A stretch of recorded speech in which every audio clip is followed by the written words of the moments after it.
এটি বাগেরহাট জেলার মোল্লারহাট উপজেলার মোল্লা শপিং কমপ্লেক্স। সময়টা ছিল গত ২১ জুন ভোর ৫:৩০।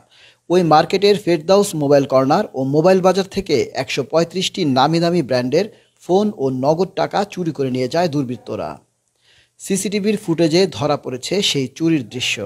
সিসিটিভির ফুটেজে দেখা গেছে চুরির আগের দিন অর্থাৎ ২০ জুন ভোরে ছাই রঙের একটি টি শার্ট ও লুঙ্গি পরিহিত চোর চক্রের এক সদস্য দোকান দুটিকে পর্যবেক্ষণ করে যায়। তারপর দিন সকাল ৮:৩০টার দিকে ওই চোর চক্রের আরেকজন সদস্য সাধারণ মানুষের মতোই ওই দোকানের সামনে দিয়ে হেঁটে যায়। এরপর ভোর ৫:৩০টার দিকে ওই মার্কেটের দুটি মোবাইলের দোকানে কয়েকজন চোর ঢুকে পড়ে। এদের একজন ছাতা দিয়ে সিসি ক্যামেরা ভাঙার চেষ্টা করে। এরপর সেটিতে ব্যর্থ হয়ে একজন ছাতা ফুটিয়ে ঘোরাতে থাকে যাতে করে তাদের দেখা না যায়। ওই ফাঁকে অন্য সদস্যরা দোকানের তালা কেটে চলে যায়।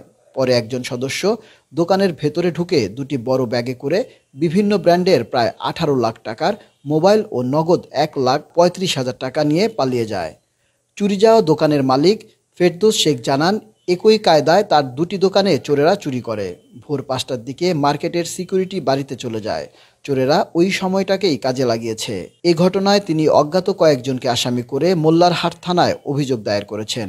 তবে এখন পর্যন্ত চোরেরা কেউ ধরা পড়েনি।